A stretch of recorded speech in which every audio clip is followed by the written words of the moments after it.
ఇది మనకి ఇచ్చిన అంశం ఏమిటి అంటే వారి రచన. కాబట్టి వారి రచనలో ఉండేటువంటి విశేషం. అసలు మరి విషయాన్ని వదిలిపెడతామా? అటు వదిలిపెట్టడానికి వీల్లేదు కదా. నేల మీదకి సాము చేయడం కుదరదు కదా. కాబట్టి విషయము ఉంటుంది, అట్లాగే శ్రీ పాండిత్యం వారి యొక్క రచన వైవిధ్యం కూడా ఉంటుంది. మనము మానవులము ధర్మ, అర్థ, కామ, మోక్షములు అనే 4 పురుషార్థములను చూస్తున్నాం. అంటే మనం పుట్టినందుకు మన జీవితానికి సార్థకత ఏమిటి అంటే ఏదో ఒక పురుషార్థాన్ని సాధించుకోవాలి. కనీసం ఎప్పుడు మనం అన్నిటినీ సాధించడం కుదరదు. కాకపోతే ఆ చివరి పురుషార్థం కోసం ప్రయత్నం చేసినప్పుడు ఈ మిగతా 3 కూడా దాంట్లో వస్తాయి. వాడు వాటిని అన్నిటినీ జమ చేస్తాడు. మనకు కలిగేటట్లుగా ధర్మము, అర్థము, కామము అన్ని పూర్తయ్యేటట్లుగా చేసి తన కైంకర్యాన్ని చేయించుకుంటాడు. కాబట్టి మనము పురుషార్థమును సంపాదించాలి. పురుషార్థం అంటే జీవుడు అని అర్థం. పురుషుడు, జీవుడు అని అర్థం. ఆడవాళ్ళు గారు అని అనుకోకండి. జీవుడు అసలు శబ్దం. పురమునందు ఉంటున్నాడు. శేతే పురి శేతే ఇది పురుష. పురి శేతే, ఈ శరీరాన్ని పురము అంటారు. శరీరాన్ని ఏమంటారు? పురం.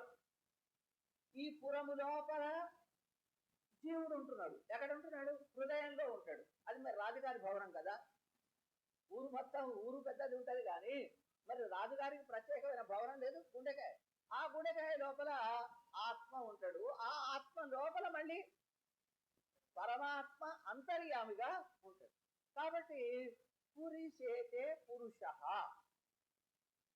ఈ పురుషుడు. కాబట్టి పై ఆకారాలన్నీ మనకు ఈ స్త్రీ ఆకారమో పురుషాకారమో ఇంకో థర్డ్ జెండరో ఎవడైనా సరే దేనికి వచ్చింది అంటే వాళ్ళ యొక్క పుణ్య పాప కర్మలు పూర్ణ జన్మలో చేసుకున్న వాటిని అనుభవించడం కోసం వచ్చినాయి కనుక ఇవి ఉన్నాయి. ఎప్పుడైనా కూడా ఏ శరీరంతో పొందే అనుభవం ఆ శరీరం ద్వారానే పొందాలి తప్ప మరొక శరీరం ద్వారా అది లభించడం కుదరదు. దాని బాగోగులు దాంట్లో ఉన్నాయి, దీంట్లో ఉండేటువంటి బాగోగులు దీంట్లో ఉంటాయి. దేనికి దానికి వేరే. కాబట్టి పురుషుడు అంటే జీవుడు. ఈ జీవుడు దేవ, తిర్యక్, మనుష్య, స్థావరములు అనే 4 రూపాల్లో ఉన్నాయి. స్థావరములు అంటే చెట్లు, చేమలు, కొండలు, గుట్టలు, రాళ్ళు, రప్పలు. దాంట్లో ఉన్నాయా? దాంట్లో మనుషులు ఆత్మ ఉన్నదా? ఉన్నది. కానీ ఎంత ఉన్నది? లేదన్నంతగా ఉన్నది. లేదన్నంత కొద్దిగా ఉన్నది కనుక మనం అది లెక్క పెట్టడం లేదు. రాళ్లల్లో, కొండల్లో, గుట్టల్లో కనపడదు, కానీ చెట్టు చేమల్లో మాత్రం మనకు దాని లక్షణాలు కనిపిస్తాయి. ఎండ బాగా వచ్చినప్పుడు వాడిపోవడం ఉన్నది.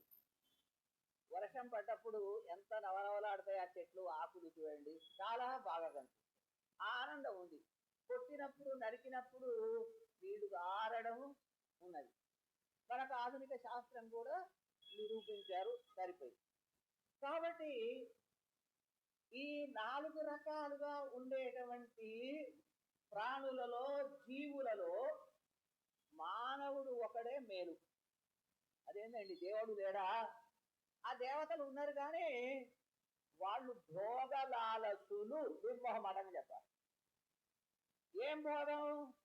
ఐశ్వర్యం, అధికారం కావాలనుకున్నారు, ఇంద్ర పదవి కావాలనుకున్నాడు, ఇంద్ర భోగాలు అనుభవిస్తున్నాడు, అయిపోయింది కదా.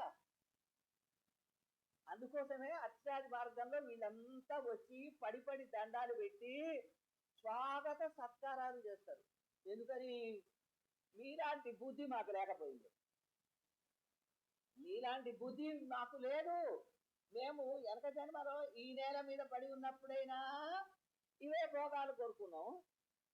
ఇంతకంటే గొప్పగా అక్కడ ఎక్కువ సంవత్సరాలు బతకాలి, ఎక్కువగా కమ్మగా తినాలి అనుకొని అక్కడికి వచ్చి కానీ ఇంతకంటే గొప్పదైన భోగ్యమైన పదార్థం అదిగో అక్కడ ఉన్నాడు. అతృప్తామృతం ఆరావముదే. ఆ అమృతాన్ని అనుభవించాలి. వాని యొక్క ముఖ వికాసంతో కరుణ కటాక్షములతో చూసినప్పుడు ఆ ఆనందానికి ఈ ఆనందం దేనికి వస్తుంది? చీమ కాలంట కాదు, చీమలో కూడా చిన్న చీమ, గడ్డ చీమ కాదు, చిన్న చీమలు ఇంత ఉంటాయి. ఆ చిన్న చీమ కాలంత కూడా ఆ దేవేంద్ర పదవి వల్ల వాడు పొందే అనుభవంతో సమానం కాదు. కాబట్టి ముక్త పురుషుడికి పెరుమాళ్ళు రప్పించుకుంటూ ఉంటే ఆ వైభవానికి వీళ్ళంతా పానంగల్ కழுవినారు, పాదాలు కడుగుతారు. ఒక్కొక్కళ్ళు ఎవరెవరు ఏ సేవ చేయాలి అంటే, ఒకళ్ళు దివిటీలు పట్టుకొని వస్తే, ఒకళ్ళు వాయిద్యాలు వాయిస్తుంటే, వాళ్ళు పుష్పమాలలు సమర్పిస్తుంటే, కాళ్ళ కింద పూలు చల్లుకుంటూ వాళ్ళు తీసుకొచ్చి మర్యాదలు చేస్తుంటే, పాద ప్రక్షాళన చేసి తీర్థం చల్లుకుంటుంటే కారణం ఏమిటి అంటే, ఒక శాస్త్ర పద్ధతి ప్రకారంగా ఈ లోకంలో నుంచి నిప్పుల కుంపట్లో పువ్వులు, తామర పూలు పూసినట్లుగా ఈ సంసార లోకం నుంచి నిజమైన పురుషార్థం ఏదో తెలుసుకొని ఆ స్వామి దగ్గరికి ఆయన యొక్క ప్రీతిని సంపాదించుకున్నారు. యమేవేష గుణితే తేన లభ్య. ఆయన చేత ఎన్నుకోబడిన వాడు నాకు కావాలి కావాలి. ఆడవందాలు కూడా ఏమంటారు? ఈ ప్రియ భక్తులతో క్షణేపితే యద్విరహో అతి దుస్సాహ. అటువంటి వారి యొక్క కైంకర్యం నాకు కావాలి, వారి యొక్క తల్లని చూపు నా మీద పడితే చాలు అని. మరి ఆయనకు ఎందుకు అంటే, ఆయన వాళ్ళను వదిలిపెట్టి ఉండలేడు. ఎక్కడ ఉంటుంది దూడ? దూడ దగ్గర ఎప్పుడు తల్లి ఎంబడే వస్తూనే ఉంటుంది, ఎటు పోతే అటు. ఆ పిల్లని కాపాడుకోవాలి. దాని మీద ఉండే ప్రేమ పెరువాళ్లకు కూడా దాసుల మీద అంతటి ప్రేమ భక్తుల మీద ఉన్నది కాబట్టి ఆయన అలా మన వెంట ఉంటాడు. కాబట్టి వాళ్ళ అనుగ్రహం ఏదో నా మీద పడేటట్టు చెయ్యి. ఎవరిని అడుగుతున్నారు? చమత్కారం చూడండి. వాళ్ళ అనుగ్రహం కావాలని పెరుమాళ్ళను ప్రార్థిస్తున్నాడు ఆలవందారు. వాళ్ళు ఎవరు ప్రార్థిస్తున్నారు? నీ అనుగ్రహం కావాలని వాళ్ళు అంటున్నారు. అయితే పురుషకార రూపంలో వారి యొక్క సత్సంగాత్మని స్పృహో కదా, గురుముఖాత్, మరి వెంటనే సత్సంగము అంటే భాగవతోత్తముల యొక్క శిష్యులు, వారి యొక్క ఆచార్యుల యొక్క శిష్యులు, వారి ద్వారా ఆచార్యుడు. మనకు నాయకనాయ్ నిన్ను నందగోపరుడయ దగ్గర విశేషాలు అవే కదా చెప్పేది పెద్దలు. కాబట్టి అలా వారికి ప్రీతి పాత్రులు అయిన వాళ్ళు గనక ఎత్తి నోరు కొట్టుకున్న ఈ జన్మలో ఇంకా మేము ఈ దరిద్రాన్ని అనుభవించాలి. ఎంతకాలం ఏమో మరి, ఒక మన్వంతర కాలమా లేకపోతే ఒక కల్పకాలమా ఈ దేవ పదవులు ఈ ఇంద్ర పదవులు? దీనికంటే అక్కడ పోతే సదా పశ్యంతి సూరయః అని స్వామికి సేవలు చేస్తూ ఏకధా భవతి, తద్విధా భవతి, త్రిధా భవతి, అనేకధా భవతి. ముక్త పురుషుడి యొక్క వైభవాన్ని మనకు శ్రీ భాష్యంలో చివరలో వస్తుంది. అది అతని యొక్క వైభవం. స్వామి కైంకర్యం చేయడం కోసమని వారు అన్ని రకాల శరీరాలను పొంది ఒక్కొక్క కైంకర్యం చేయడానికి. మనకు రామపట్టాభిషేకం దగ్గర కూడా లక్ష్మణుడు రెండు చేతుల్లో 2 వింజామరలు తీసుకొని విసురుతుంటాడు. ఒక చెయ్యితో చాలలే, తృప్తి కాలే, కాబట్టి 2 చేతులతో విసురాలి. అట్లాగే ముక్త పురుషులకు కూడా ఆనందం పెరుమాళ్ళ కైంకర్యం చేయడంలోనే ఉన్నది గనక అనేక రూపాలు ధరించి అన్ని కైంకర్యాలు అహం సర్వం కరిష్యామి అని చెప్పినట్లుగా చేస్తారు. సరే, ఆ విధంగా కైంకర్యాన్ని పొంది పెరుమాళ్లకు ప్రీతి పాత్రుడయి పోతే మీ అదృష్టం మాకెక్కడ దచ్చింది? కోరింది ఎవరు? ఏం కావాలి రా నీకు? అన్ని ఇవ్వడానికి ఆయన సిద్ధమై వస్తే ఏమడిగింది వీళ్ళు? మాకు దేవేంద్ర పదవి కావాలి, మాకు ఆ పదవి కావాలి, ఈ పదవి కావాలి కోరుకున్నారు, అయిపోయింది, పోయిందా అని అన్నాడు. సరే మళ్ళీ వెళ్ళిపోయింది. కానీ మరి ఈ పురుషులు ఏం కోరిండ్రు? భగవత్ ప్రీతి పాత్రులు ఎందుకైండ్రు? నువ్వు కావాలి అంతే, నువ్వు కావాలి, నీ పాద సేవ కావాలి, నీ ముఖ వికాసం కావాలి, నీ చిరుచవులు మా ముఖం మీద మాకు సంతోషాన్ని కలిగించారు. చింతయామి హరిమేవ సంతతం మందమంద హసితాన నాంబుజన్ నందగోపతనయం పరాత్పరం నారదాది మురుగుంది కదా. అది కదా వాళ్ళు కోరుకున్నది. ఆ స్వామి యొక్క చల్లని చూపు, బాగు చేసినవయ్యా, ఎంత బాగుందయ్యా. విదురుడికి భాగ్యం కలిగింది ఏంటిది? విదుర భాగ్యం అదే కదా. విదురాన్నాని భుజే శుచీని గుణవంతి చ చ మళ్ళీ ఎందుకు చెప్పాలి? అది విశేషం కదా. కాబట్టి ఆ గుణవంతి చ గుణం ఆయనలో ఉందా, పదార్థంలో ఉందా? పెరుమాళ్ళు పదార్థంలో గుణం ఆయనకు తెలియదు, అవసరం లేదు. అతడిలో ఉన్న గుణాన్ని బట్టి అదేమిటి ఆ గుణం? ప్రీతి. ఆ ప్రీతి చేతనే పరమాత్మ అలా చూడ వెంట తల్లి వచ్చినట్లుగా మన వెంట వస్తాడు. మనల్ని సంతోషపరచడం కోసమే ఆయన అనేక అవతారాలు ఎత్తుతూ ఉన్నాడు. ఈ లోకంలో వచ్చేది పరిత్రాణాయ సాధువున మొదటి నెంబర్ ఏది లాంటిది ఇదే. సత్పురుషులను కాపాడడం కోసమే. సత్పురుషులు ఎవరు? తన భక్తులు ఎవరో వాళ్ళే సాధువులు. అందుచేత ఆయనకు ఇష్టమైన వాళ్ళు అంటే ఎవరైతున్నారు? ఈ ముక్త పురుషులు మాత్రమే. భోగాలను కోరుకోనటువంటి వాళ్ళే, మోక్షము అనే పురుషార్థాన్ని కోరుకునే వాళ్ళే.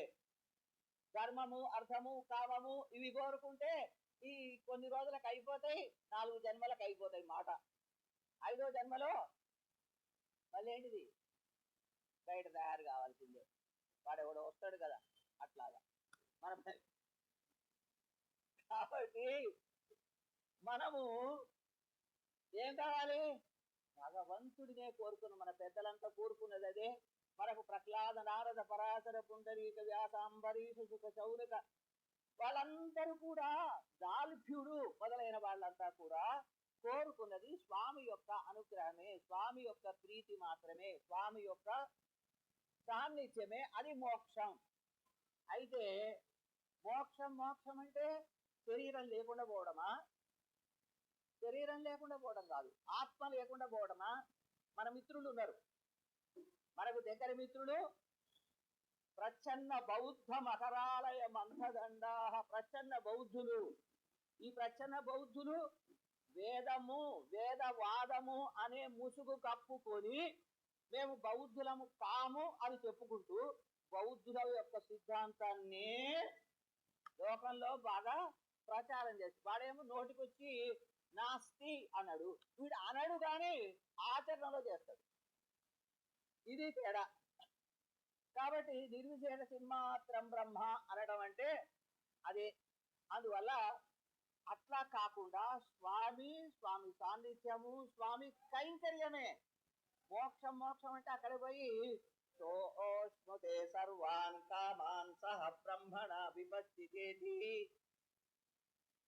తైత్రీయోపనిషత్తు మొదటి వాక్యంలోనే చెప్తుంది, బ్రహ్మ విదాప్నోతి పరం తదేషాప్యుక్త సత్యం జ్ఞానమనంతం బ్రహ్మ యో వేద నిహితం గుహాయాం పరమే వ్యోమన్. గుహాయాం మన యొక్క హృదయ గుహలో ఉన్నాడు. పరమే వ్యోమన్, అతడిని ఇక్కడున్న వాడిని అక్కడున్నవాడే, అక్కడోడే ఇక్కడున్నారు. పూర్ణమదం పూర్ణమిదం పూర్ణాత్ పూర్ణముదచ్చేదే. పూర్ణమదః చెప్పేటప్పుడు కూడా పూర్ణం అదహ చెప్పాడు, పూర్ణమిదం మొదలు పెట్టలే. పూర్ణం అదహ తర్వాత పూర్ణం, ఇగో ఇక్కడ ఉన్నాడు. ఈ పూర్ణాన్ని ఆ పూర్ణాన్ని ఒకటే పూర్ణము అని తెలుసుకుంటే, ఉపాసిస్తే సోష్ణుతే సర్వాన్ కామాన్, కామములను అనుభవిస్తాడు. ఏం కామములయ్యా? ఏం కామములు? కామ్యంతే ఇది కామ్యాహ నిర్వచనం చెప్తారు భగవత్ రామాంజుల వారు శ్రీ భాష్యంలో. కోరబడుతున్నవి కనుక కామము. ఏం కోరబడుతున్నవి? ధర్మము, అర్థము, కామము, పిల్లలు, ఐశ్వర్యము, రాజ్యము, అధికారం. ఇవా స్వామి యొక్క కైంకర్యమే. మన ఆళ్వార్లందరూ కూడా మనకు తేల్చి చెప్పింది అదే. ప్రహ్లాదుడు కోరింది కూడా పాదయోరస్తుమే తవ, నీ పాదముల యందు నాకు భక్తి ఉండుగాక. దివివా భువివా మమాస్తు వాసో, నరకేవా నరకాంతక ప్రకామం, అవధీరిత శారదార విందౌ చరణౌతే మరణేపి చింతాయామి. కదా, చచ్చేటప్పుడు కూడా నీ పాదములనే నేను తలుచుకోవాలి. అదే మాకు కావాలి. నాకు ఇంకొకటేమి వద్దు. నా వందే తవ చరణయోర్ ద్వంద్వం అద్వంద్వహేతో కుంభీపాకం గురుమపి హరే నారకన్ అపరేతు రమ్య రామ మృదున తనులతానందనేనాభిరంతు భావే భావే హృదయ భవనే భావయేయం భవంత.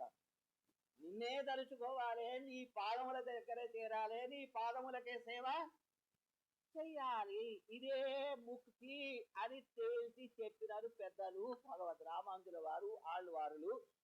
ఆ వెనకటి ప్రహ్లాద నారదులు మొదలైన వాళ్ళంతా కూడా. కాబట్టి ఆ విధమైన మోక్షమును కోరుకుంటున్నారు. ఎందులో? తిరువాళ్ళలో నమ్మాళ్ళ వారు ఆ విధమైన మోక్షాన్ని, అంటే భగవత్ కైంకర్య రూపమైనటువంటి మోక్షం. ఆ కైంకర్యం ఎటువంటిది? నీ ఒక్కడికే చేస్తా కాదు, నీ ఒక్కడికే చేయను, నీతో పాటు మాకు అమ్మ ఉండాలి. మిథున కైంకర్యం. మిథున కైంకర్యం ఇద్దరికీ చేయాలి. లక్ష్మణుడు కోరుకున్నది కూడా ఏమిటి? మీ ఇద్దరికి భవాంసు సహ వైదేహ్య రమతే, నువ్వు సీతాదేవితో పాటు హాయిగా ఆ చిత్రకూట పర్వతాలు, అడవులలో, వాట్లలో ఆ సౌందర్యాన్ని అనుభవిస్తూ ఉంటే అహం సర్వం కరిష్యామి జాగ్రత్త స్వపతస్థతే. నువ్వు పడుకున్నా మేలకతో ఉన్నా అన్ని వేళలో నేను నీకు సేవలు చేయాలి. ఎందుకని? ఇక్కడైతే 96 మంది ఉన్నారు, అక్కడైతే ఈయనొక్కడే. కాబట్టి కనిత్ర పిటకాధర, కనిత్ర పిటకాధర, ఆ తట్ట తవ్వుకునే చిన్న గడ్డపార. దానికి మన దగ్గర పెద్ద గడ్డపారకు చిన్న గడ్డపారకు ఏదో పేరున్నది. చిన్న చిన్న అది గుద్దరి, అది వేరు.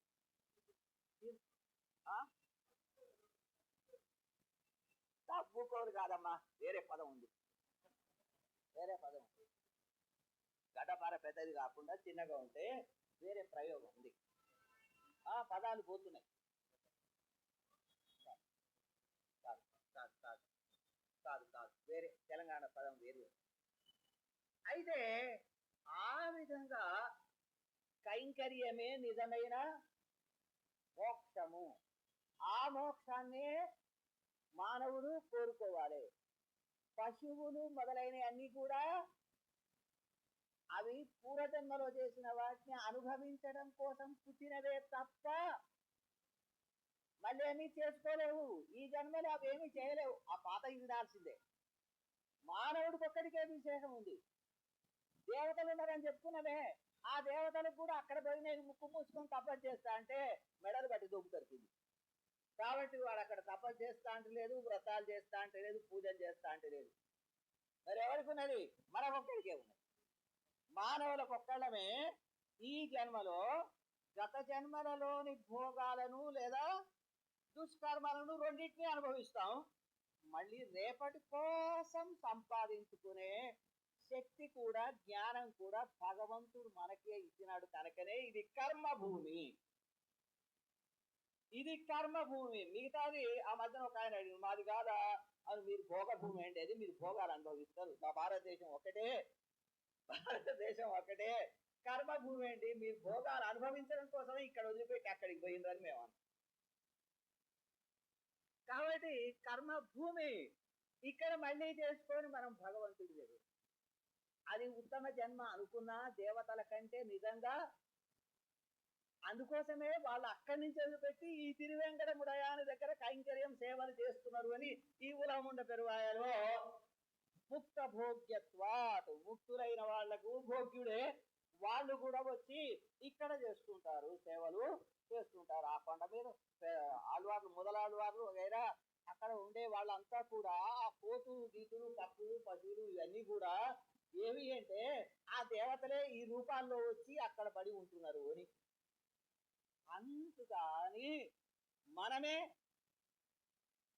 మనమే శ్రేష్ఠులము. మానవ జన్మనే శ్రేష్టమైన జన్మ. ఈ శ్రేష్టమైన జన్మ ద్వారా శ్రేష్టమైన పురుషార్థాన్ని, భగవత్ కైంకర్య రూపాన్ని ప్రార్థించాలి. భగవత్ కైంకర్య రూపం అక్కడికి పోయాక ఎట్లా చేస్తావో చెయ్యవో కాబట్టి ప్రాక్టికల్స్ ఇక్కడ చేయాలి.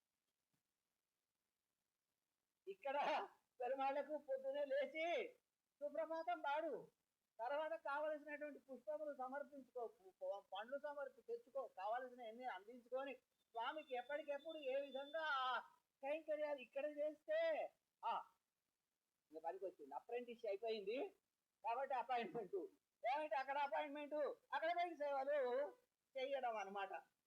ఆ విధంగా కైంకర్యమే ముఖ్యమైనది. మనం మాత్రమే పొందగలము, మనమే కోరగలము, దీన్నే కోరుకోవాలి అని మన తాళ్ళు వాళ్ళు చెప్పారు. మరి ఎట్లా వస్తుంది? ధర్మము, అర్థము, కామము, మోక్షం 4 పురుషార్థం గొప్పదని చెప్పినాడు. మరి సాధించుకోవడానికి ఉపాయాలు ఉన్నాయి కదా. కర్మ, జ్ఞాన, భక్తి, ప్రపత్తి,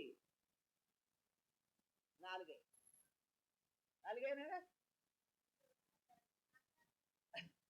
ఇక్కడ ఉన్నది. ఇక్కడ ఒకటి 5వది ఉన్నది. కానీ కొందరు ఈ 5వ దాన్ని మాటలు చెప్తారు కానీ ఆచరణలో చేయరు. మాటలు చెప్తారు, పుస్తకాలు రాస్తారు, సభల్లో ఉపన్యాసాలు ఇస్తారు, కానీ ఆచరణలోకి వచ్చేటప్పటికీ ఆచార్య నిష్ఠ ఉండదు. అయితే సరే వేదం ఒప్పుకున్నది అని చెప్పుకుంటే వేదం ఒప్పుకున్న మార్గాలు కూడా 4.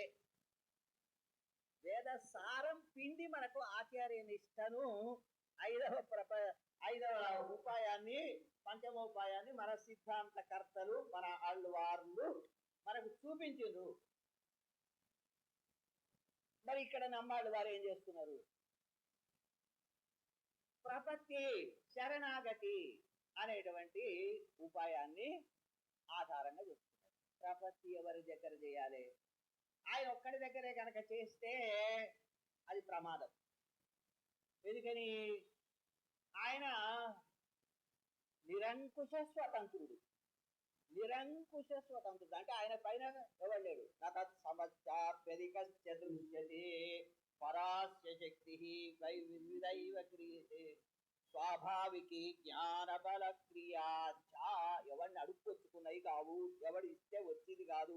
స్వాభావికి, ఇంత చెట్టుకు పురుగు ఎట్లనో, యాప చెట్టుకు చేదెట్లనో, ఈ పెరుమాళ్లకు కూడా ఈ జ్ఞాన, శక్తి, బల, ఐశ్వర్య, వీర్య, తేజస్సులు అనేవి సహజంగా వచ్చినవి. పాలలో కమ్మదనము, పాలలో కమ్మదనం ఎక్కడి నుంచి వచ్చింది? దాంట్లో నుంచి వెన్న ఎక్కడి నుంచి, నెయ్యి ఎక్కడి నుంచి వస్తున్నది? దాంట్లోనే ఉన్నది. అట్లాగే పరమాత్మలో ఆ దివ్య మంగళ విగ్రహము, భోగ్యత, రుచి అన్ని ఆయనకుండే ఆ శక్తులన్నీ కూడా ఆయనలో ఉన్నాయి. అటువంటి వాడిని మనం ఆశ్రయించాలి. ఆ ఆశ్రయించడాన్ని ప్రపత్తి అని ఒక దగ్గర చెప్తే, శరణాగతి అని మరొక దగ్గర చెప్పారు, న్యాసము అని కూడా మరొక చోట చెప్పినారు. న్యాసమన్నా, ప్రపత్తి అన్నా, శరణాగతి అన్నా 3 పేర్లు కొంచెం ఇటు అటు తేడా గాని 3 పర్యాయ పదాలే. న్యాసము అంటే ఏమిటి? మన భారం అంతా ఆయన మీద వదిలిపెట్టడం. భరన్యాసము అది. న్యాసము ముందు పదాన్ని కత్తిరించుకొని న్యాసం న్యాసం అని చెప్తున్నాం. కానీ ఏమిటి న్యాసం అంటే? ఉంచడము. ఏం ఉంచుతున్నావు? భరన్యాసం. భరము ఏం బరువు? రక్షణ భారము నీదే అని ఆయన మీద, ఆయన పాదాల మీద వ్రాలడమే భరన్యాసము. శరణాగతి అంటే శరణం గృహ రక్షిత్రోహో, గృహమునకు రక్షించేవాడికి శరణము అని పేరు. కాబట్టి నువ్వే మాకు రక్షకుడివి అని ప్రార్థించడం. ప్రపద్యే అంటే పొందుతున్నాను. పద్దులు గతవు అనే ధాతు ఉంది. అలాగే దానికి అర్థాలు ఇంకా వేరే ఉన్నాయి. గత్యర్థా బుద్ధ్యర్థా. కాబట్టి నిన్నే మేము రక్షకుడిగా ఎంచుకుంటున్నాము, నీ పాదములనే ఆశ్రయిస్తున్నాము. నీవే రక్షకుడు అనే విషయాన్ని కూడా మేము తెలుసుకుంటున్నాము. తెలియకుండా ఏదో చెప్తే ఏమైతుంది, ఏదో